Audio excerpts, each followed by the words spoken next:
This is a fun one. It's a guitar that I bought because when I saw it I couldn't resist it, but I may come to regret that decision.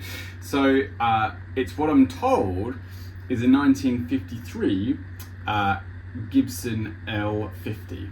So my oldest guitar yet that I'm working on. It's an archtop, and I have to admit it's my first archtop.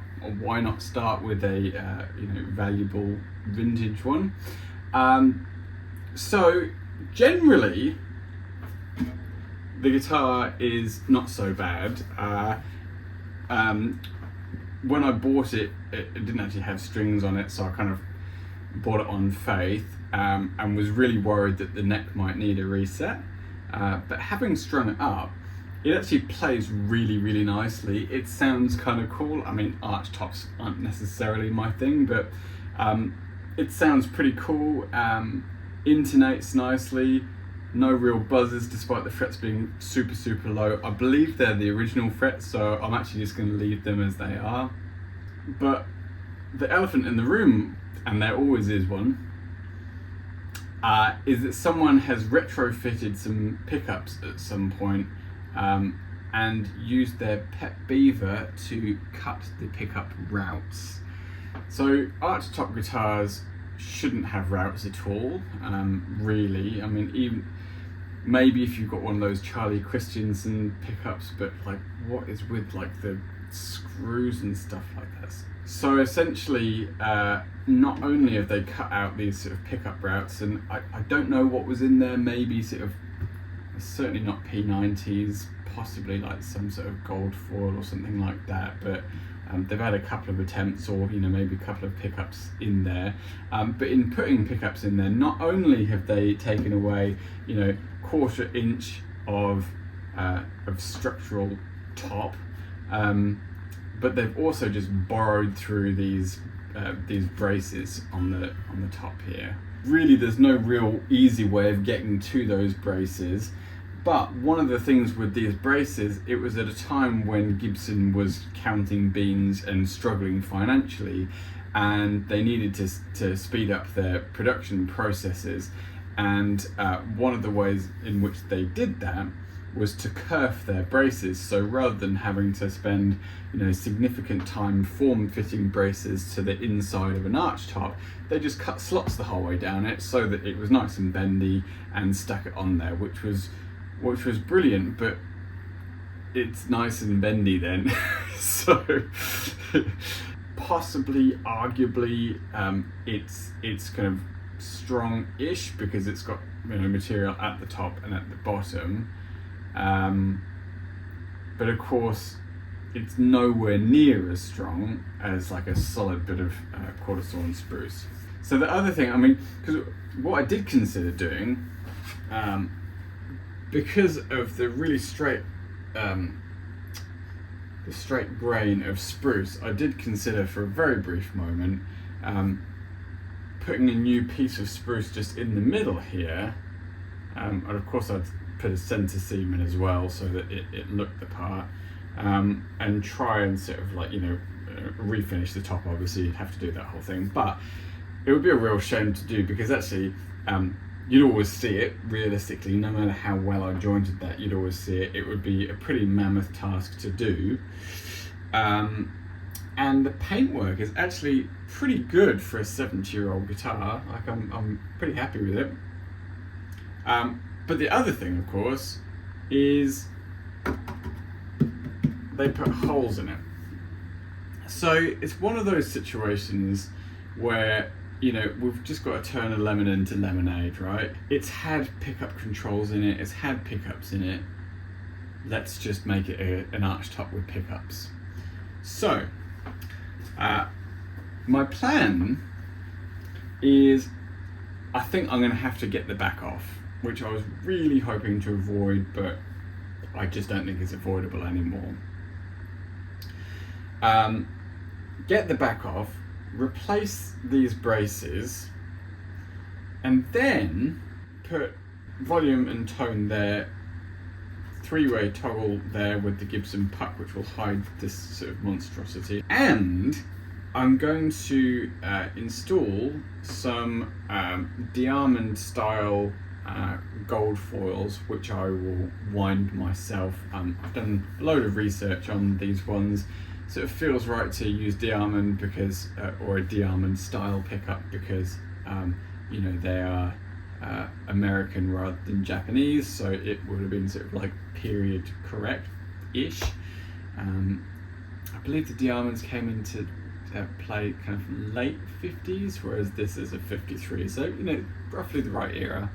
I think they'll look really nice, and but what they're not going to do is be big enough to hide all of this stuff. So I think what I'm going to do is do some flame maple pickup surrounds and put those in there. Now the pickup covers that I've actually ordered, one of the limiting factors with this guitar in particular, a lot of archtops have these sort of floating, you know, the necks are really high off the body and they've got like a floating fretboard extension there, but we've got about like 10 millimeters between the sort of top and the bottom of the string.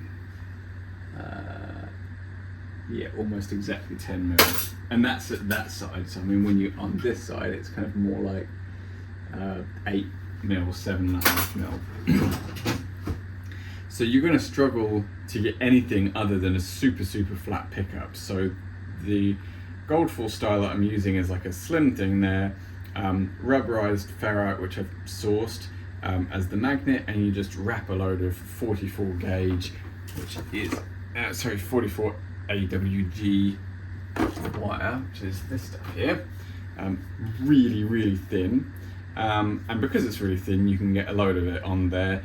So the pickup covers themselves are like 7 or 8 mil thick, and what I'm going to do is I'm going to clean up these routes here, and then I'm going to plug them, and there's two reasons that I'm going to do that. The first one is that I want to restore as much of this soundboard as possible, so you know, I don't think this is going to do the guitar any favours to have two big holes dug out of this. And the other thing is I'm going to put those in there, and I'm going to actually, on this one in particular, rebate it slightly, so it will be a little bit thinner, maybe, you know, 3 mil, something like that, just to allow the user to actually adjust the height of that pickup up and down. And then on this one, you know, you've got loads of space there, so I think realistically I'll probably be able to just like put some spruce right up to the top here, and then the pickup will sit on top of that again with some height adjustment. So you know, it's always going to be a player's grade instrument, this one, right? So lemons into lemonade. But I actually think that the control positions of these is really good. The position of the selector switch is really good. But what I hate is where they've put this this jack socket. It's way too far this way. It should be kind of here. So I don't know yet whether I'll just live with that, or whether we'll plug it and try and sort of mask it a little bit and put it over here. I'd really like a project where I didn't have to do paint work. Now the other thing that is a problem on this, incidentally, that sound that you might be hearing, my 2-year-old daughter dropped a pick through this pickup hole today, so if I didn't need to get the back off before, I do now. So I noticed when sort of looking inside at the braces that there's actually some sort of cracks, or a big crack here that you can actually see on the inside, and I don't know if I'll be able to pick this up, but it's definitely sort of like dented in. It needs fixing, and I don't think I'm going to be able to do that. You know, I can't even get my hand in here, so it's going to be basically impossible. So what I've got to do is take the back off and put you know, some cleats and what have you through there. What's been really difficult actually looking at this is trying to work out if any of these slots here are the kerfs or they're just from sort of hacking those pickups in. And I actually think that the kerfs were either side of where these have gone. This brace has been missed entirely, which is excellent, but it's coming out anyway. And that one has been hacked away. So, I mean, this is obviously the most sorry one here. And that one is, I mean, there's barely anything left of it.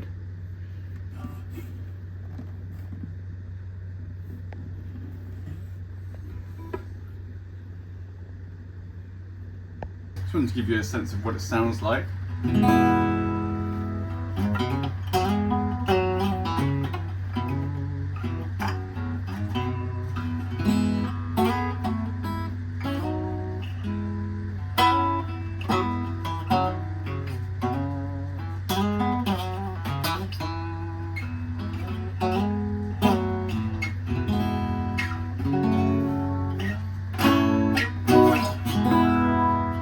Sounds pretty good for an archtop. So let me just get a nice new blade on this scalpel, and we'll just score all around the finish. It has to be said, the binding is coming away in places like here, so that's not a concern.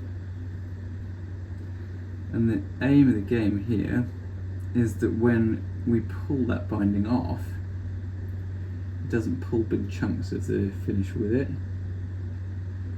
Even though it makes me look like a massive pillar. We've got these head torches for camping, and while camping was with two kids, particularly a 2-year-old, was a miserable nightmare, the head torch has subsequently proved to be amazingly valuable. So the binding is all pulling away there, which I guess makes sense because that's, you know, the tightest bit. We just have to remember when we put this back not to pain ourselves too much about that bit. Very fragile, this lacquer kind of pains me a bit. I'm getting like it's flicking up at me as I run the blade around it.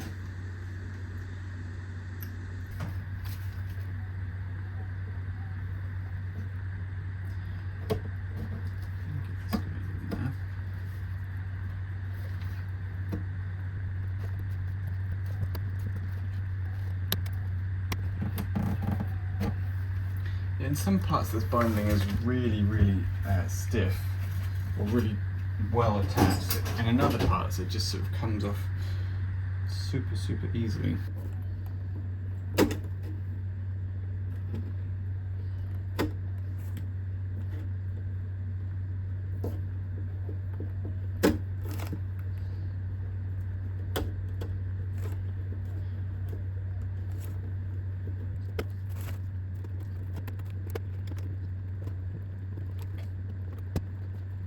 I'm just using a Stumac seam separation tool here, and the nice thing with it is it's wedge shaped, so you know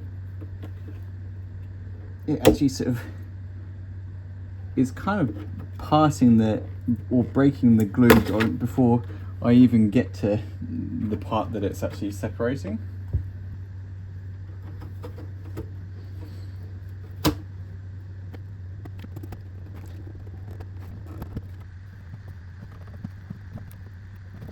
And funnily enough, removing the binding was the thing I was more concerned about than removing the top.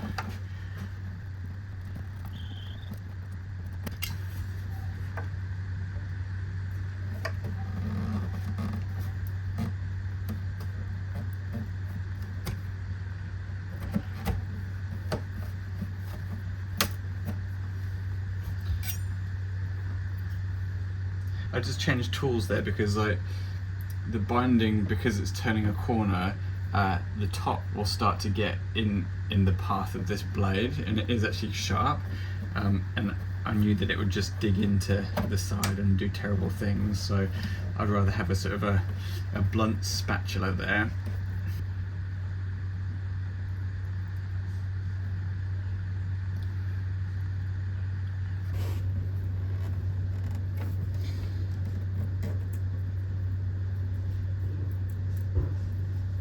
Whip that out.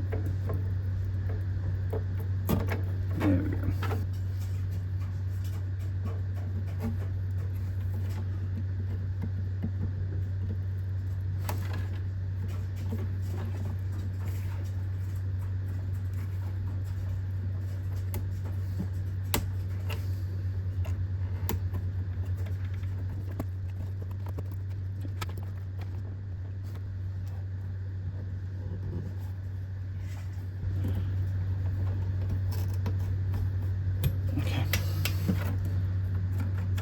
There we go. Lovely. Binding off and in one piece. I was hoping the Gibson would be kind enough to give us a starting point on getting this back off, and it has been. Oh wow. Shows that the binding is doing its job, because this top is giving, look at that, no resistance at all to being taken off. Gonna have more around the tail block, of course.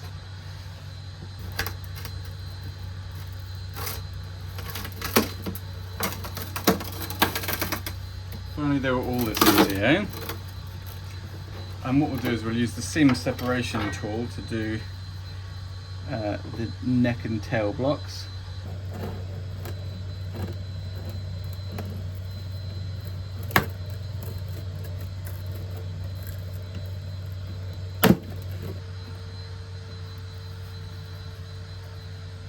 Ta-da! Alright, so what we've got is a ground wire. Oh, that makes sense. That's quite useful actually. So that goes to the tail piece. Now here's something interesting. I thought for a second I might have done some real bad sort of tear out here. You see that really big gap there in the kerf lining, so I thought, oh god, I've had a real big tear out there. But if you look at our back in that area, no, it's super clean. So actually this is just, oh, that's where that crack is as well. So it's hard to know what was a function of what, really. I think this back has come off before, because you've got the hole for the jack there. And can you see that mark there? So what would have caused that otherwise? Here's my pick at least, so I haven't lost everything. There was a Ken Parker video I watched where he basically said they put the kerf lining in, or they kerfed the braces, then stuck them down non-kerfed side, and then you'd have the kerfs at the top, and then they topped them. Well, that's not what's happened here. What they've actually done is kerfed the braces and stuck them kerfed side down. So arguably the strength from these braces then comes actually from the top here. So cutting these holes in here means that these bits here are literally just braced by, that. Even if actually they hadn't sort of taken these all this material out, the kerfs would have meant that essentially this was just like a floating piece of wood anyway in here, like this bit. So it's all pretty bad news.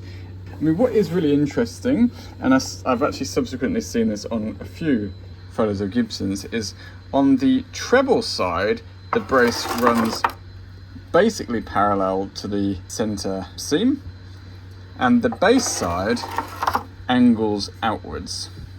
So that's kind of interesting. What else do we have in here? You can see finish marks here. I suspect they're from the factory where they just it would have been sprayed and then they would just put in some finish on the insides of these. These pickups holes have obviously been done from the top, so you've got a load of chip out there, which is not brilliant, but not a disaster either. So our first port of call is going to be to get these braces out. Then what we'll do is we'll get some spruce in here and plug these holes, and we will sort of route pickup holes ultimately underneath them. Then we'll put in some new braces. We'll fix this kerf lining as well. I might have to make some new material there. That repair that has been previously done just hasn't held, so we'll have to fix that. I'm gonna see how firmly attached these braces are.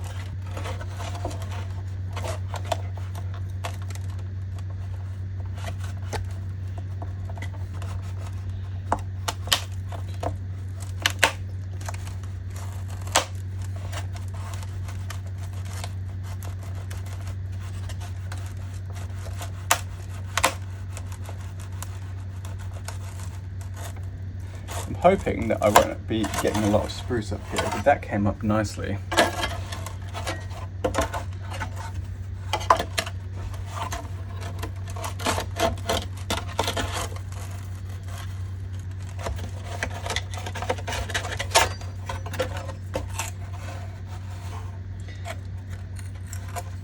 I mean, that didn't take much encouragement, did it?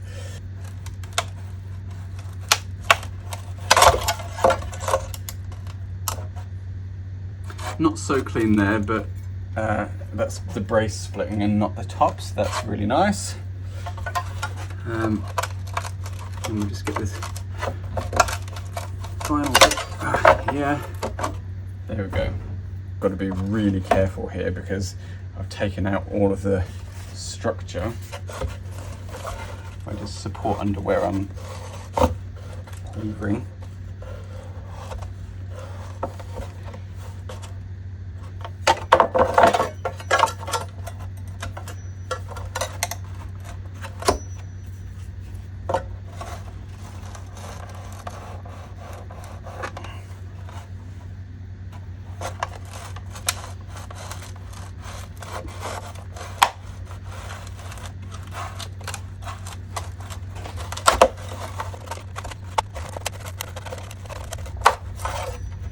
Lovely.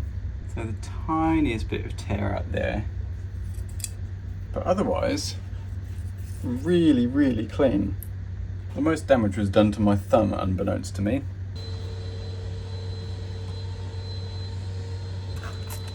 Let me just clean that up a little bit with some 240. But that won't be seen anyway because it'll be covered by the new brace. Lovely.